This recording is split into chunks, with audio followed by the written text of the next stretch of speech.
Hermanos, Dios les bendiga en esta hermosa tarde, ya casi, ya no es mañana. Doy gracias a Dios por cada uno de ustedes y quiero decirles que siempre estamos orando por ustedes. Si algunas noches le pasa como a mí, que no puede dormir, póngase a orar por los hermanos o por alguna otra necesidad. Y antes de que termine, ya le dio sueño, ya se durmió. Entonces, en lugar de que esté pensando que se le vence la renta, se le vence la letra de esto y la letra del otro, póngase a orar y el Señor le dará paz a su corazón. El día de ayer tuvimos una reunión social muy interesante, nos gozamos, pasamos un momento de compañerismo especial que queremos que usted venga esa próxima vez que tendremos, donde cantaremos y alabaremos al Señor y daremos nuestro testimonio. Vamos a continuar con ese tema que se llama comezón de oír. Y vamos a abrir nuestras Biblias en 2 de Timoteo, capítulo 4, versículos del 1 al 6. Y vamos hasta el 8. Si ya encontró esa porción, póngase de pie para leer con reverencia la palabra de Dios. Si ya la tiene ahí, bueno, pues listo. Vamos a leer alternadamente la palabra de Dios. Empiezo yo y ustedes el 2 y así nos vamos y nos juntamos en el verso número 6.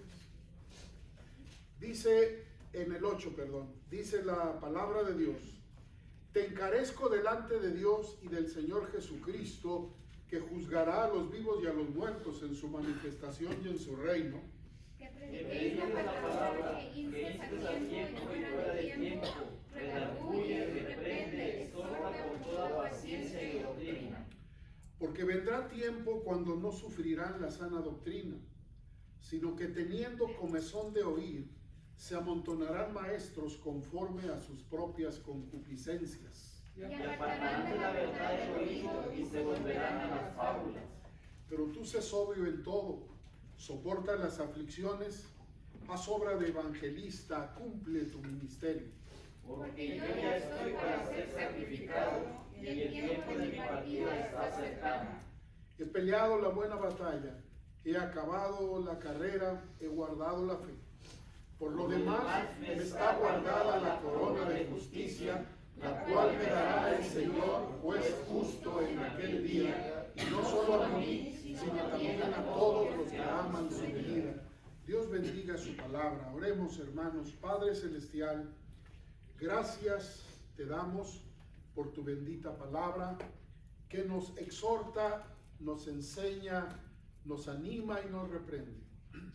Yo pido, Señor, en este momento que nuestros corazones sean receptivos a lo que tú tienes para nosotros.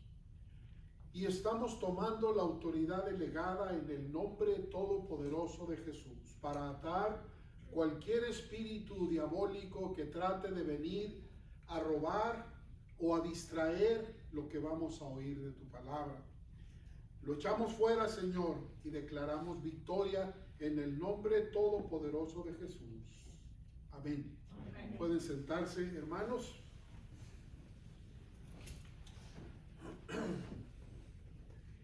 Hemos visto que por doquiera pululan los maestros que enseñan una nueva doctrina. Hay una epidemia de falsos maestros, falsos cristos y falsos profetas. Todo el mundo se cree con un mensaje iluminado, especial, que Dios se lo reveló de una forma directa. Pablo está instruyendo a su hijo en la fe, Timoteo. Le está diciendo Timoteo, el servir a Dios no es sencillo. No es una cosa que tú vas a tener siempre tranquilidad, que siempre vas a estar fuerte, que siempre vas a poder controlar lo que se te venga. Porque como siervo de Dios, tú ya tienes la capacidad para, no importa lo que venga, tú vas a mantenerte firme. Qué hermoso sería, hermanos, si así fuera. Pero el ser siervo de Dios no nos hace diferente a ustedes más que en la responsabilidad que tenemos de lo que enseñamos y cómo vivimos lo que enseñamos. Es muy fácil predicar, es muy fácil enseñar, pero es muy difícil vivir lo que estamos enseñando en la palabra de Dios. Y todos podemos ser expertos en conocer la palabra de Dios, pero Dios no quiere la experiencia en el conocimiento de la palabra. Quiere que la experiencia que obtengamos sea puesta a caminar en nuestro diario vivir. Quiere que la gente nos conozca por ser diferentes. Quiere Dios que la gente entienda que hay poder en el nombre de Jesús y que la palabra de Dios es poderosa para cambiar nuestros pensamientos negativos de antes, para darnos victoria en medio de la adversidad, para darnos contentamiento aun cuando las cosas no estén marchando como nosotros quisiéramos que estén marchando. La vida trae muchos sinsabores, altas, bajas. La vida incluso a veces se nos hace difícil. Hay mucha gente que se acobarda ante los problemas y muchos optan por quitársela. Nadie debe pensar en quitarse la vida, porque la vida no es tuya, mi vida no es mía, la vida es de Dios. Y solo Dios tiene el poder para decirnos cuándo se termina nuestra vida.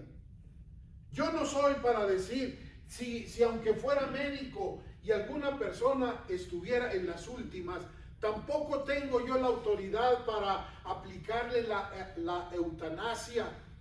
En Holanda se acaba de legalizar la eutanasia. Se le da una pastilla a ese paciente y se muere. Muchas personas en un momento dado, y yo puedo preguntar con honestidad, no tienes que levantar tu mano, ¿cuántos de ustedes en algún momento de su vida han pensado quitársela? No levante su mano, bájela por favor. Yo sé que más de 4 de los que estamos aquí en un momento dado han pensado quitarse la vida por decepciones, por fracasos que han tenido, por traiciones que han sufrido, por momentos difíciles en la vida que a veces nos es imposible en ese momento visualizar que podemos seguir adelante. Llega un momento que dice, no puedo pasar, esto es imposible para mí, no puedo más. El mismo Job dijo, Señor, quítame la vida, no puedo seguir. Entonces, tú no te sientas mal si en un momento dado pensaste en quitarte la existencia. Gracias a Dios sigues vivo y esa es una bendición. Quita ese pensamiento, no te va a llevar a ningún estado mejor que el que ya estás pasando. Porque nosotros tenemos que entender y remacho, la vida es de Dios, la vida nos la dio Dios. Nadie más. Entonces, ¿quién es el único que tiene la autoridad para quitárnosla? Dios. Es el único para decir, hoy es tu día, hoy es mi día, y nadie va a decir nada, porque esa fue la voluntad de Dios. A veces mueren jóvenes, a veces mueren ancianos. Cuando un viejito muere, pues ya dice, ya le tocaba. Cuando un joven muere, dice, oh, y sentimos más tristeza por un joven, ¿verdad? Porque vemos que tiene una vida por delante. Pero delante de Dios, nuestra vida tiene una utilidad que nadie la sabe más que solamente Dios. Nosotros perdimos un hijo de 17 horas. Nuestro primer hijo. Tremendo, ¿verdad? Una experiencia que yo no se las recomiendo a nadie, porque es un dolor que se siente, ¿verdad? Uno ve a su hijo Mi esposa se quedó con las ganas de tocar su cuerpecito y ella dijo, estaba tan cansada que dijo, ya tendré tiempo para acariciarlo. Jamás lo acarició, jamás lo abrazó, porque a las 17 horas nuestro pequeño murió. Y le duele a uno, pero hay planes en Dios. Hay situaciones que nos arrinconan y uno dice, ¿qué sigue de ahí? Dios lo sabe. A través de ese niño que falleció, mi esposa llegó a los pies de Cristo. Usted puede decir, ¿por qué Dios tuvo que usar esa muerte del primogénito para que la madre pudiera llegar a los pies de Cristo? Porque no había otra manera en que ella pudiera llegar a los pies de Cristo. Su padre, en la familia de él había monjas. Su madre, en la familia de ella había monjas. Tenían un colegio católico. Y todo, hermanos, giraba en torno a la religión católica. Mi esposa era la secretaria honoraria. Era chiquilla ella, pero iba con su abuelita. Y ella se decía que formaba parte del comité fulano de tal, con el arzobispo allá de Torreón, porque su abuela y otra viejita, y la viejita de mi esposa, que era una niña en ese entonces, formaban parte del comité fulano de tal de la Iglesia Católica. Entonces, ¿cómo llegar el Señor a un corazón? Yo no sé. Yo no entiendo cómo Dios te puede llegar a ti, pero de alguna manera Dios va a llegar. Y Él sabe el método. Él sabe la manera en que va a llegar a nuestro corazón. Hermanos, hasta el día de hoy mi esposa ha testificado. Y la familia de ella, nadie siquiera tiene interés en las cosas de Dios. Prefieren su antigua religión, prefieren lo que ellos piensan. Y llega un momento en el que uno puede decir, ya basta. Pero cada vez que hay la oportunidad, mi esposa está insistiendo con ellos, hablándoles de la palabra de Dios. Hermanos, ¿qué quiero dar a entender? Tú sufres, yo he sufrido también. Todos hemos sufrido. Todos en un momento dado hemos pasado problemas y necesidades que a veces tú no te imaginas, porque tampoco uno los va a estar contando cada lunes y martes y a cualquiera. Pero son experiencias que fortalecieron nuestras vidas. Son experiencias que nos condujeron a un entendimiento de la necesidad que teníamos de Dios. Pablo le dice ahora a Timoteo, tú como siervos de Dios vas a tener problemas, vas a tener luchas. Si a mí me preguntaran, tú vas a ser cristiano, ¿qué aconsejas a alguien que va a ser cristiano? Que va a tener problemas, que va a tener luchas, que va a tener contratiempos, que va a pasar por la vergüenza a veces de la burla de que ya haya entregado su vida a Cristo y la gente diga, ¿por qué? ¿Por qué cambiaste? ¿Por qué chaqueteaste? ¿Por qué ya no eres de la otra religión? Y es la oportunidad para decir uno, porque aquella religión que antes tenía y la que tú tienes está hueca, está vacía. Hoy encontré a Cristo como mi Señor y Salvador personal. Hoy mi vida tiene un propósito. Hoy tengo la seguridad que si el Señor me llama a su presencia, yo voy a estar con Él. Antes no sabía, no entendía si yo moría en ese momento, a dónde iba, yo no sabía. Pero hoy sí sé que si yo muero, voy a estar con el Señor. Esa es una seguridad. Esa es una manera contundente para decir, vale la pena ser cristiano. Además, ¿qué dejas en la vida pasada? Pura basura, pura miseria, pura angustia, pura tristeza. ¿De qué te arrepientes de haber dejado? Al contrario, te debe de dar vergüenza lo que eras antes a lo que ahora puedes llegar a ser en Cristo como tu Señor y Salvador personal. Dice 2 Corintios 5:17, si alguno está en Cristo, nueva criatura es. Las cosas viejas pasaron, he aquí todas son hechas nuevas. Yo me arrepiento de lo que era antes. No, hermanos, yo era un blasfemo, yo era un mentiroso, yo era muchas cosas, hermanos, que solamente Dios conoce. Tú también eras quizá igual o menos que yo o peor que yo, pero eras un hombre y una mujer que necesitabas a Cristo como tu Señor y Salvador personal. Y hoy podemos decir que hemos cambiado los espejitos en los cuales vivíamos en nuestra antigua vida por el oro sólido de haber conocido a Cristo como nuestro Señor y Salvador personal. ¿Por qué vivíamos por espejitos?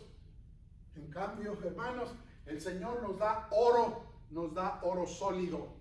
Entonces, cuando Timoteo tiene que quedarse al frente de una congregación, empieza el apóstol Pablo y le dice: te encarezco delante de Dios y del Señor Jesucristo, que juzgará a los vivos y a los muertos en su manifestación y en su reino.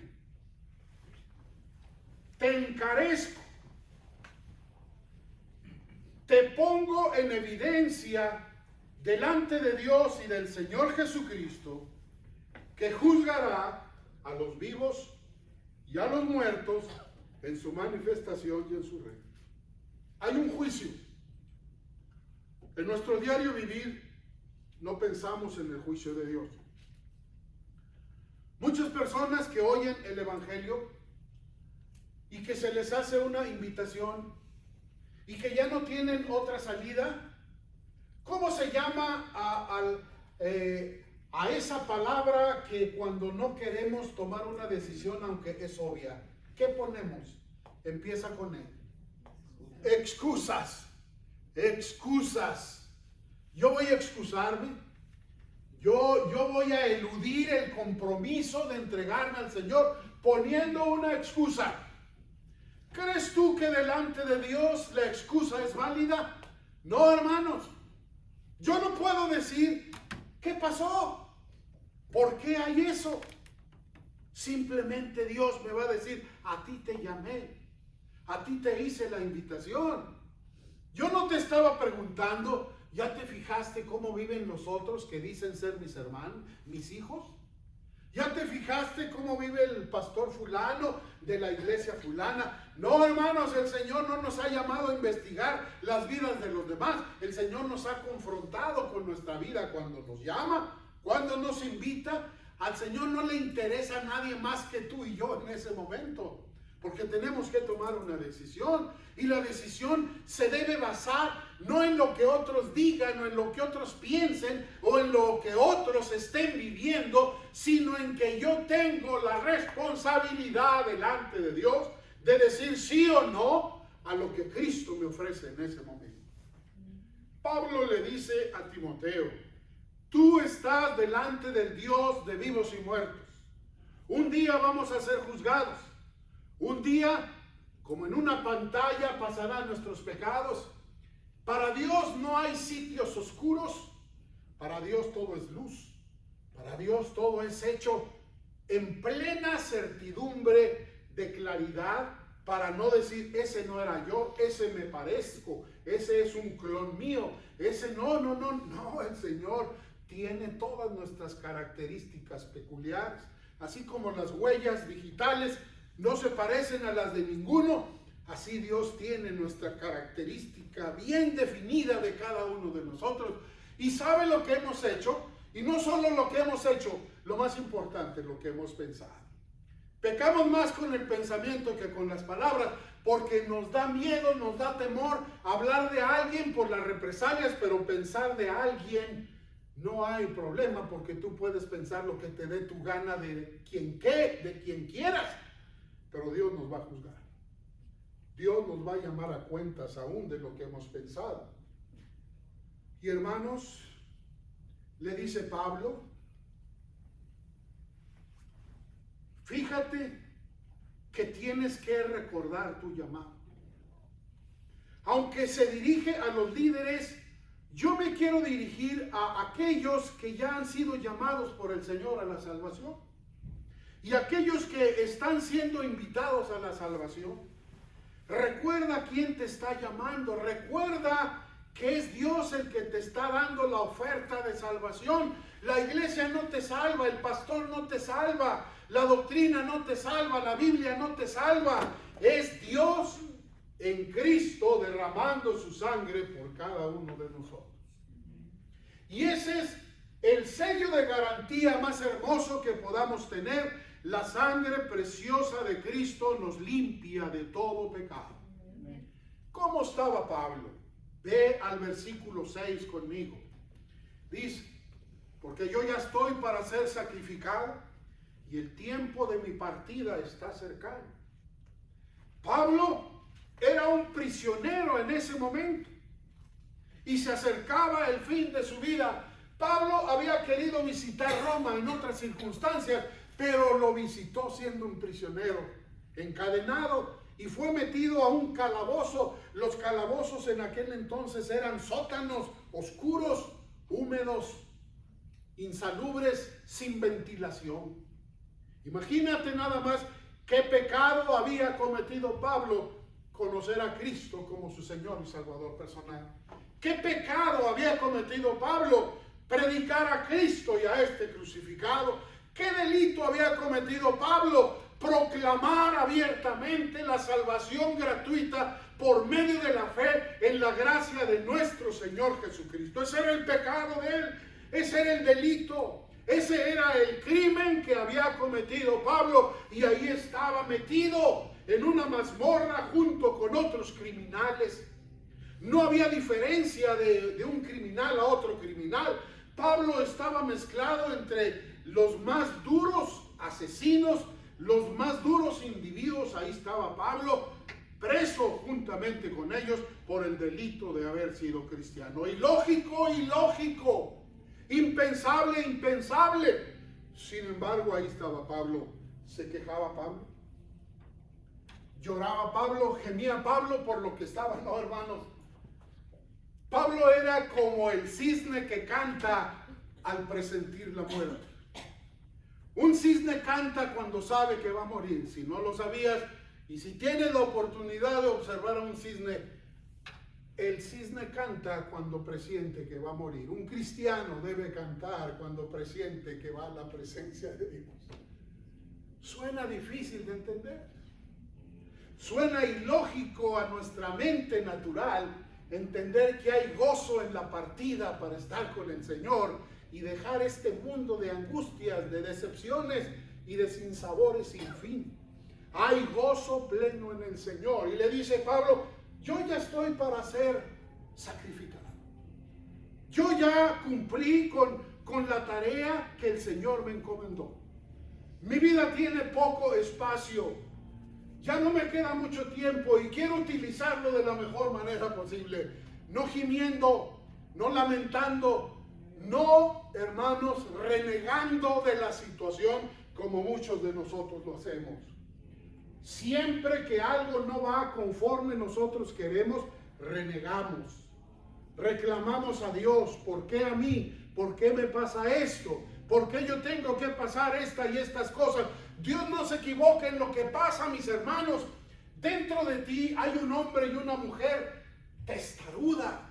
Hay un hombre y una mujer ruda de carácter. Hay un hombre y una mujer difícil de quebrantar. Y solamente Dios sabe el remedio necesario para quebrantarnos, para demolernos. Si tú tienes una piedra que quebrar, conforme la dureza de la piedra que haces, le das el martillazo. Así hace Dios con nosotros. Mientras más duro te hagas, más duros serán los martillazos que el Señor te tenga que dar. Hasta que llegues a entender el amor y la misericordia de Dios, que Dios te ama y que Dios desea que tú vengas a Él, que ya dejes de luchar. Pablo le dice a Timoteo: ahora yo ya estoy viejo, yo ya estoy para ir a la presencia de mi Señor, pero yo quiero que tú sepas que tú tienes que presentarte delante de Dios a rendirle cuentas como yo lo voy a hacer. Estos pensamientos de Pablo llenaban su mente y su corazón, no pensamientos de ansiedad como era lógico una persona que va a morir. ¿Quién ha visto a una persona que ya está a punto de morir? Generalmente está angustiado, preocupado. Si es un hombre joven, ¿qué dice? ¿Qué va a ser de mi esposa, mis hijos? Si es un hombre viejo también, ¿qué va a ser de mi compañera, de mi compañero, de los hijos, etcétera, etcétera? Y si tiene gallinas también, y si tiene pollos también, ¿quién va a cuidar a los pollos? Olvídate, o los cuida o se los come. Entonces, lo mismo pasa con los problemas que nosotros tenemos, ¿verdad? O sea, hermanos, dice el dicho popular, muerto el perro, ¿qué pasó?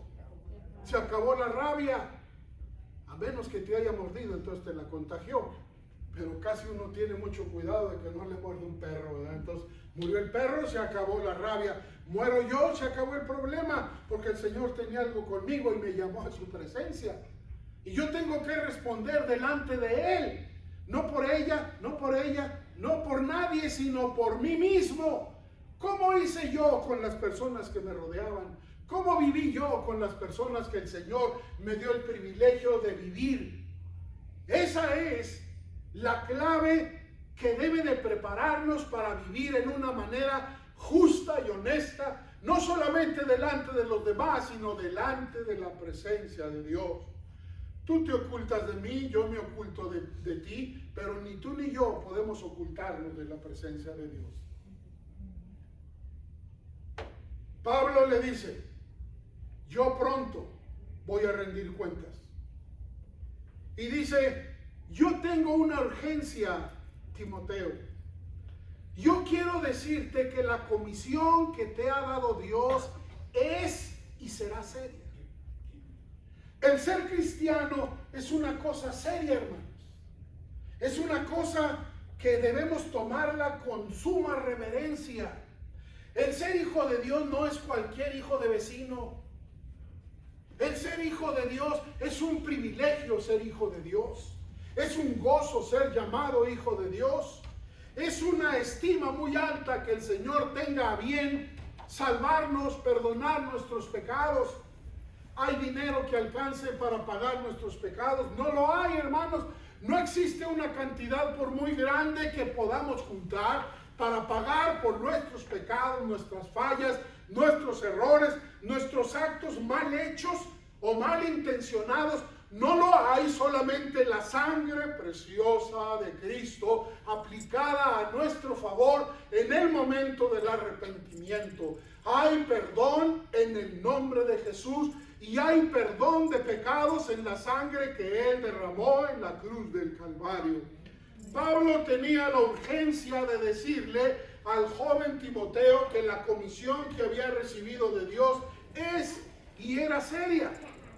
Y Pablo le dijo también algo muy importante, que trabajara y viviera ante la realidad de un juicio inminente. Todos los que hemos sido empleados en un momento dado, tenemos arriba de nosotros a un supervisor. ¿Qué pasa cuando el supervisor te dice, hey, mañana voy a estar contigo para supervisarte cómo estás? ¿Qué hacemos antes de que el supervisor llegue? Desacomodamos todo, tiramos todo, hacemos movimientos chuecos ahí para que se vea todo mal. ¿Qué hacemos? Todo se ordena. Y si te robaste 4 clavos, vas y los compras y los pones ahí. Porque hasta los clavos te van a contar. Yo te dejé 4,000 clavos, tienes nada más 3,996 clavos, faltan 4, vas y los compras ese mismo día y ya cuando el supervisor llega va a encontrar 4,000 clavos. No nos gusta que nos agarren mochos cortos o desfalcados. Queremos que nos hallen al centavo. Decía mi padre, al gis.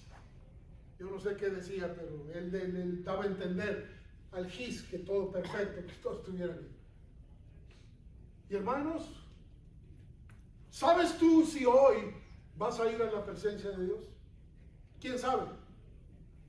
Yo no. Si tú lo sabes, déjame felicitarte y déjame preguntarte cómo lo sabes.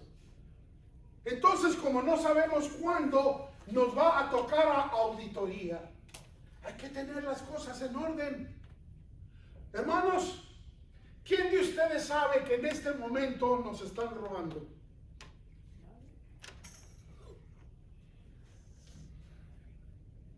¿Qué pasaría si tú supieras que hoy, mientras estás en el servicio de la mañana, te estarán robando? ¿Qué harías?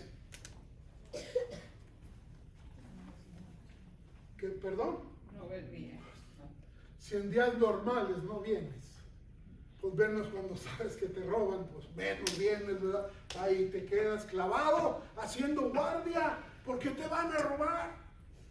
Yo no sé cuándo el Señor venga, ¿tú lo sabes? No. Entonces, como no sabemos los acontecimientos finales y más importantes de nuestra vida, tenemos que vivir sobria y justamente delante de los demás y sobre todo delante de Dios. Y él le dijo a Pablo, Pablo le dijo a Timoteo, tú tienes que saber que tu trabajo es como si un día, hoy o mañana, tendrás que presentarte delante de la presencia de Dios. Te pregunto, si tú tienes un trabajo que estás a prueba para ver si te dan la planta, ¿cómo trabajas? ¿Llegas tarde? ¿Faltas a tu trabajo? ¿Y le rezongas a tu jefe? Si el jefe te dice, a ver, hágale usted, yo no. ¿Quién lo hace? Dígamelo. ¿Qué hacemos con Dios? Hoy no voy, Señor. ¿Qué tanto es un domingo, Señor? El otro y el otro. Nada más para oír predicar a ese Juan Manuel Garza. Pues no, mejor voy a oír a Billy Graham, que ya murió, ¿verdad? Yo no sé cómo lo oye. Pero dicen, ¿verdad? Mejor prefieren ir a oír a alguien más. No es a quien oigas, es la fidelidad que debes tener de venir a oír la palabra de Dios, a nutrirte, a cumplir lo que la Escritura dice, que no debemos dejar de congregarnos como algunos tienen por costumbre. ¿Cómo? O sea, hay algunos que tienen por costumbre faltar. No, en mi iglesia nadie falta, Señor. Hay que borrar ese versículo. ¿Cómo ven, hermanos? ¿Lo borramos? Dígame usted, sea honesto. ¡No! Alguien dirá, claro, pastor, usted no falla porque es su obligación. Usted no falla por esto, usted no falla por lo otro, usted yo también puedo fallar, ¿sí o no? Yo también puedo faltar. ¿Por qué estoy aquí, hermanos? Porque soy el pastor. Aparte de eso, porque tengo mi gozo puesto en las cosas de Dios. Y yo quiero gozarme en la presencia de Dios y en la presencia de mis hermanos. Tener compañerismo con ustedes. Estar en una relación más estrecha. Pablo le dice a Timoteo, es necesario que te preocupes más por tu ministerio que por el pensamiento que los demás tengan de ti.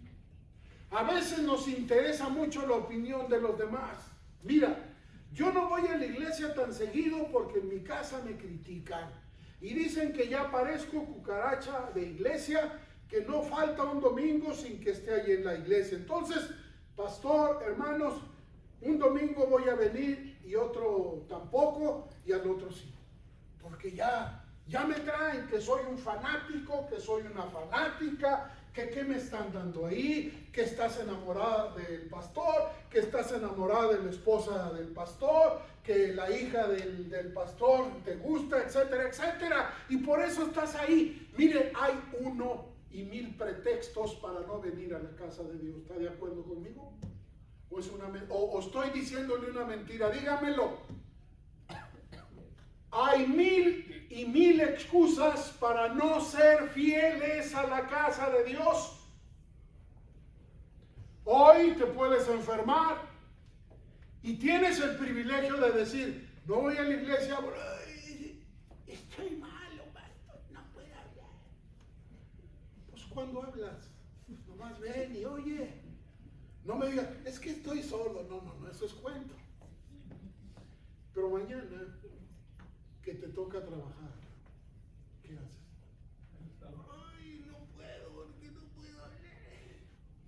¿Qué haces, Felipe? ¿Qué haces? ¿Dijiste? A las 7:30 estamos listos. ¿Y qué pasó con tu ronquera y todo eso? ¿Se fue, verdad? Se va conmigo. Así es, hermanos.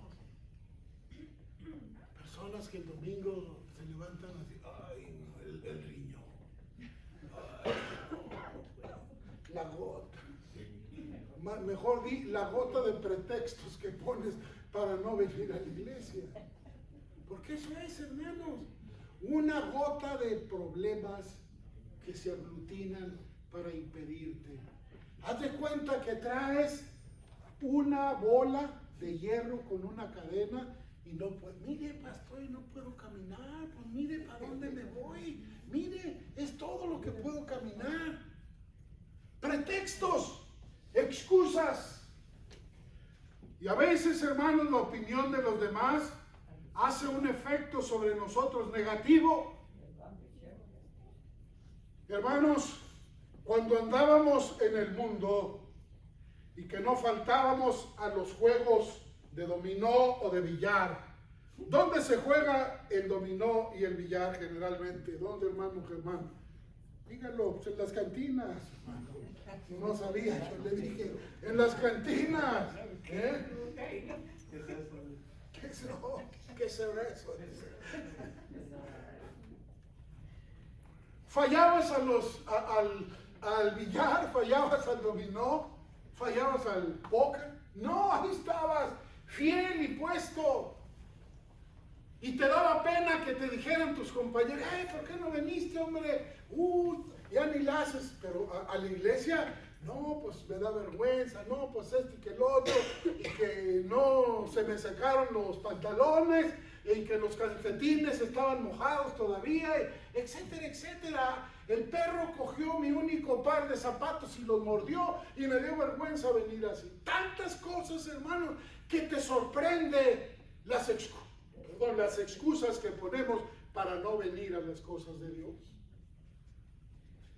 Yo recuerdo muy bien, este es un testimonio personal, cuando nosotros vivíamos fuera y nos tardábamos tiempo para visitar a mi mamá y que tocaba un día de culto visitarla, óigame, yo como pastor, siervo de Dios, visitando a mi madre, y luego que mi madre me decía, hijos, ya me voy a la iglesia, si quieren esperarme o quieren venir conmigo o venir otro día, pero yo me voy a la iglesia. ¡Wow! Yo le decía, mamá, yo vengo desde muy lejos a visitarte. ¿Y saben qué me decía doña Chabela? Por eso, Chabelita. Así le decíamos, Chabelita. Hijo, tú vienes porque quieres. Hoy es el día que yo voy al templo. Si quieres venir conmigo, vente. Y si no, espérame ahí o vete, haz lo que quieras. ¿Qué hacen muchas madres? No me digan, yo voy a decirle. Hermana, ¿por qué no fue a la iglesia? Ay, ¿qué cree, pastor? Llegó mi hijo, ¿qué dice? ¿Cuánto tiempo que no venía? Y pues me quedé. No, le hice unos tamalitos y le hice... Y el pastor ya de perdido le dice, ¿y me trajo alguno? No, tiene muy buen diente, todo se los acabó. Se quedan y no vienen a la iglesia. ¿Por qué? ¿Por qué te quedas? Ah, porque el hijo se va y la iglesia siempre está ahí, ¿verdad? Siempre. O sea, ¿qué pasa si hoy hubieras fallado y vienes hasta el otro domingo? ¿Qué esperas el otro domingo? Dímelo. Que esté el pastor predicando, que los hermanos estén aquí en la iglesia, ¿verdad? ¿Te das cuenta? Somos conchudos. Conchudos. En el sentido de que nos gusta que nuestras excusas sean las más válidas y las más importantes que todas las demás. Es interesante que nos preocupemos no por lo que la gente piensa de nosotros, sino lo que Dios piensa de nosotros. Quiero que vayas conmigo a Gálatas capítulo 1, versículo número 10. Gálatas 1:10. Y mira, Pablo, hablando a la iglesia de Galacia, les dice, Pues busco ahora el favor de los hombres o el de Dios, o trato de agradar a los hombres. Pues si todavía agradara a los hombres, no sería siervo de Cristo. ¿Cómo parafraseas este versículo para ti mismo? ¿Quién de ustedes me ayuda? Parafrasee ese versículo para usted mismo. ¿Cómo lo parafrasearía? ¿Cómo lo haría propio? ¿Cómo diría, esto dice ese versículo para mí? A ver, hermanos, y si nadie me lo dice, no nos vamos hasta que me lo digan. A ver. ¿Sí? Pues yo busco ahora el favor de los hombres o de Dios, o yo ahora trato de agradar a los hombres.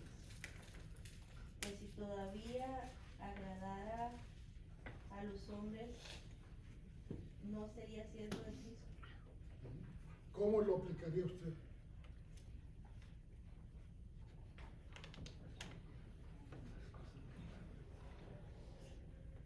Pues yo diría, voy a la iglesia para agradar a la gente, o voy por beneficio propio, ¿verdad? Para hacer las cosas del Señor. Y agradar a Dios. Y agradar a Dios. Si fuera por los hombres, o para que la gente diga, vino, pues entonces de nada me serviría. Yo voy a agradar a Dios. ¿Alguien más tiene otra forma? Por ejemplo, ¿por qué voy a la iglesia? Voy a la iglesia para que me vean y la gente diga, ay, sí, la hermana esta no falta, ella está siempre. O voy a la iglesia para agradar a Dios. No, pues, si yo voy a ir para agradar a la gente que me vea y que me diga, ay, sí, ella nunca falta, pues entonces ya no estoy agradando a Dios. Realmente debo de pensar yo, ¿por qué voy a la iglesia?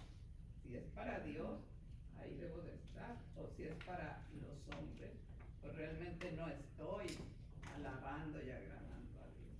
Vamos a concluir este sermón, esta parte, con lo siguiente. Este versículo dice Pablo: les pregunto, hermanos de Galacia, ¿piensan ustedes que yo todavía estoy agradando a los hombres o agradando a Dios? Piensen ustedes. Realmente a mí no me interesa lo que los hombres piensen, porque si me importara lo que los hombres piensen, entonces yo dejo de ser cristiano, dejo de ser servidor de Cristo, y como me interesa tanto la opinión de los demás, entonces voy a dejar a Dios a un lado y voy a asociarme con los hombres, porque ¿cuántos dioses hay? Uno. ¿Y cuántos prójimos tenemos? ¿Quién es mayoría? Entonces vámonos con la mayoría, ¿verdad? Vamos al partido demócrata, ¿verdad? Donde el pueblo vota supuestamente, ¿verdad? Entonces la mayoría dice no, entonces yo me hago sí. ¿Por qué cree usted que nuestras iglesias están semivacías cada domingo?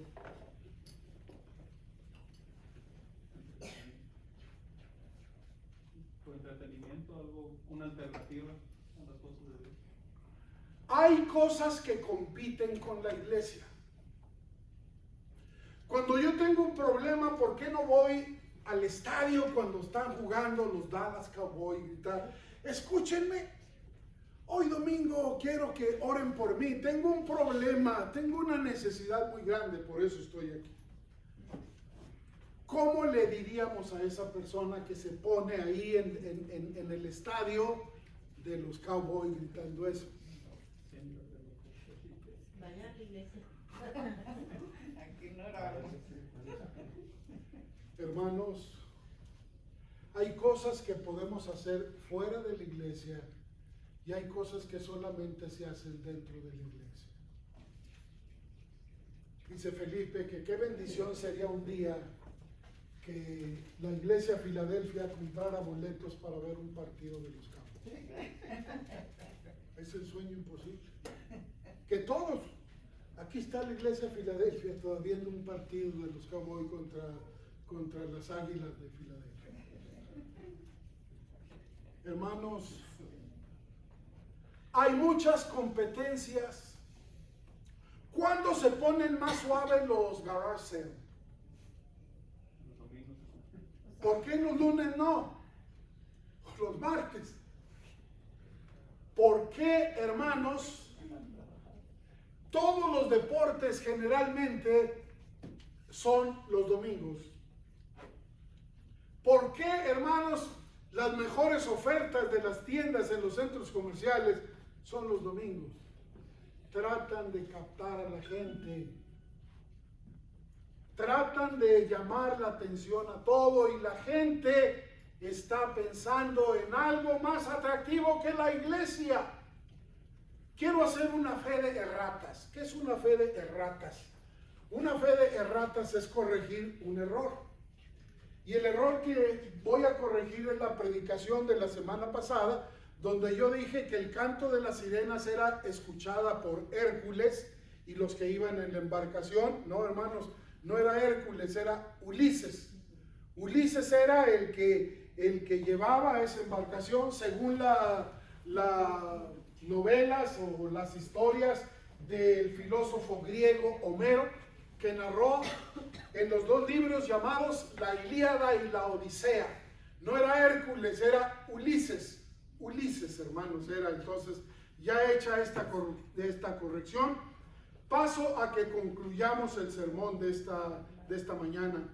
Era necesario que Timoteo se preocupara por lo que Dios pensaba de su ministerio y no por lo que la gente pensara. Es necesario que tú te preocupes por lo que Dios piensa de ti, que lo que la gente piensa de ti. ¿Qué te importa que la gente diga que no sales de la iglesia? ¿Qué te importa que la gente diga que ocupas más tiempo en las cosas de la iglesia que en otras cosas?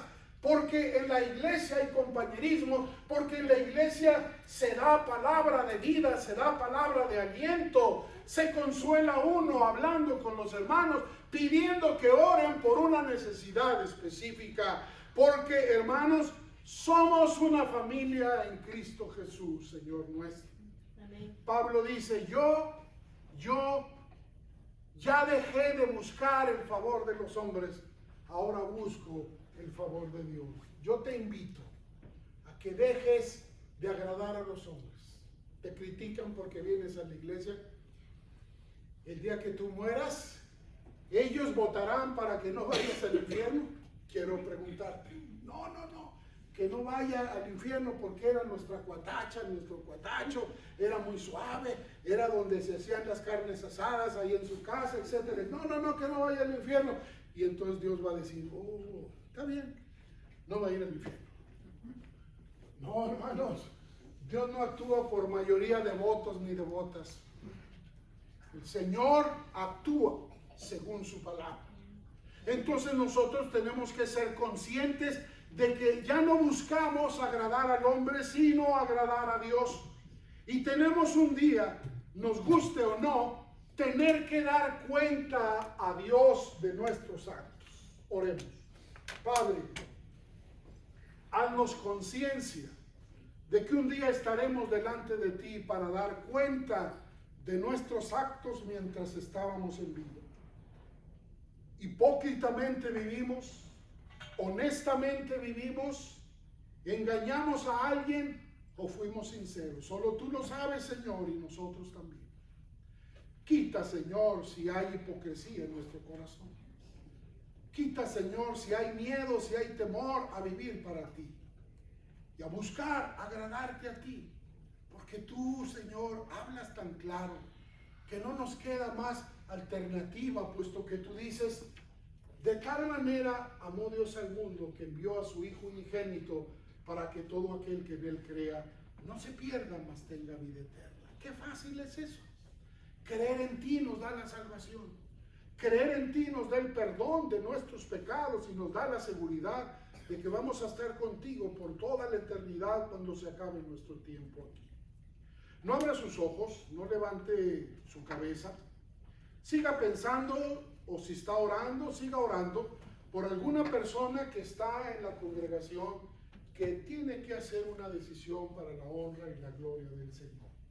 Yo te quiero pedir en esta mañana ¿Sigues pensando o dilatando tu entrega al Señor?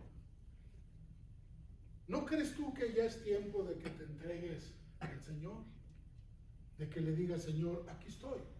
Hay cosas que no entiendo, hay cosas que no comprendo. Hay miedos, tú lo sabes, Señor, pero ayúdame a que yo pueda vencer eso. Habrá alguien que pueda decir, pastor, ore por mí. Yo quiero ser cristiano, yo quiero ser cristiana. Yo quiero en esta hora aceptar a Cristo como mi Señor y Salvador personal. Ore por mí. ¿Qué tienes que hacer? Levanta tu mano. Es todo. Toma esa decisión. Dios te ama. Y Dios espera que tú verdaderamente seas consciente de una realidad. Un día compareceremos ante el tribunal. ¿Qué contestaremos? ¿Qué diremos? ¿Estás listo para contestarle a Dios sin haber tomado una decisión? ¿Qué piensas?